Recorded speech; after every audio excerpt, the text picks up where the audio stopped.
रसूल कायनात सल्लल्लाहु अलैहि वसल्लम से पूछा गया, अर्ज़ किया रसूलुल्लाह सल्लल्लाहु अलैहि वसल्लम, आपके दुनिया से जाने के बाद हमारा दुनिया में रहना बेहतर होगा या दुनिया से चले जाना बेहतर होगा? ये फरमाने मुस्तफ़ा मैंने कई दफ़ा बयान कर दिया है, कई दफ़ा बयान किया। मेरे हुज़ूर ने इरशाद फरमाया, हाँ अगर 3 चीज़ें पाई जाएँ तो फरमाया तुम्हारा दुनिया से चले जाना बेहतर होगा। अर्ज़ किया रसूलुल्लाह रहनुमाई इरशाद फरमा दी, कौन सी ऐसी 3 चीज़ें हैं अगर वो पाई जाएँ तो हमारा दुनिया से चले जाना बेहतर होगा? इरशाद फरमाया, मैं बताता हूँ 3 चीज़ें कौन सी हैं। नंबर 1 मेरे हुज़ूर इरशाद फरमाया कि अगर औरत हुकूमत करना शुरू कर दें।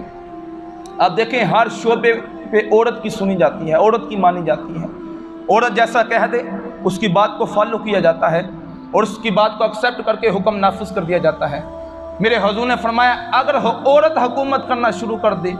नंबर 2 मेरे हुज़ूर ने इरशाद फरमाया, सारों की तवज्जो है ना भाई, फरमाया कि नंबर 2 अगर तुम्हारे जो अमीर लोग हैं वो बखील हो जाए, ज़कात व फितरा ना निकालें, उशर उन पे लाजिम हो उशर ना निकालें, फरमाया अमीर लोग बखील हो जाए। और तीसरे नंबर पे इरशाद फरमाया, हदीस मुबारक के अल्फाज मेरे हुज़ूर ने फरमाया, तीसरी बात ये अगर तुम्हारे हुक्मरान बगैरत हो जाए। ये हुज़ूर की हदीस के अल्फाज हैं। फरमाया फिर तुम्हारा दुनिया से चले जाना बेहतर होगा, फिर ज़िंदा रहना बेहतर नहीं होगा। और आज जनाब ये तीनों चीज़ें पाई जाती हैं। फैसला कुरान और सुन्नत से हट के